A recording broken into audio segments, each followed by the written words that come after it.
Hi friends, నా videos కానీ మీకు నచ్చినట్టయితే please like and subscribe my channel.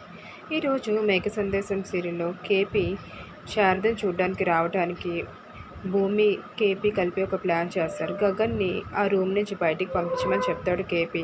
అప్పుడు నేను చెర్రీ వచ్చి చూస్తాము అని చెప్పి భూమి అనుకున్నట్టుగానే జ్యూస్ తీసుకువెళ్ళి నువ్వు నీరసంగా ఉన్నావు బావా తాగమని చెప్పి ఇస్తూ దాని మీద వంపేస్తుంది. గగన్ నేను మార్చుకుని వస్తానని బయటికి వెళ్ళేసరికి కేపీని లోపలికి రానిచ్చి శారదను చూసేలా చేస్తుంది.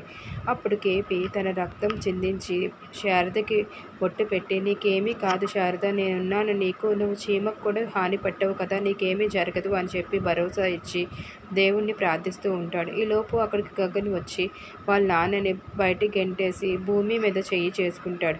ఇంకొకసారి ఇలా చేసావంటే ఊరుకోనని చెప్తాడు. అప్పుడు శివ భూమి దగ్గరికి వచ్చి అక్క ఇది కరెక్ట్ కాదు, నేను బావ అలా కొట్టడం కూడా, పద ఇక్కడి నుంచి వెళ్ళిపోదామంటుంది.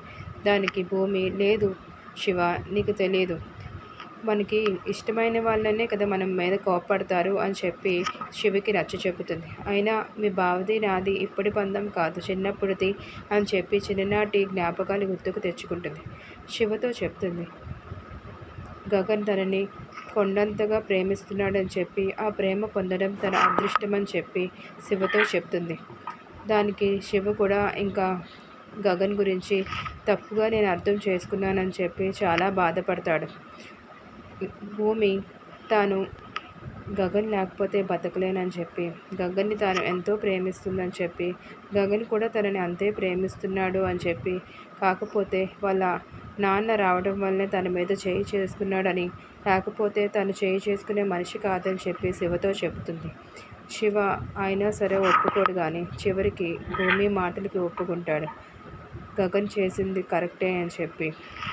ఇక్కడ చూస్తే శారద కోసం గగన్ చాలా టెన్షన్ పడుతూ ఉంటాడు. వాళ్ళ అమ్మ ఇంకా సీరియస్గా ఉందనుకొని తెలిసి తాను దీక్ష చేపట్టడానికి ముందుకు వెళ్తాడు. దేవుణ్ణి ప్రార్థిస్తూ నేను మా అమ్మ కోసం దీక్ష తీసుకుంటాను ఈ నవరాత్రుల్లో అని చెప్పి గగన్ దీక్ష తీసుకోవడానికి బయలుదేరుతాడు గుడికి. భూమి వెనువెంటనే వెళ్తుంది.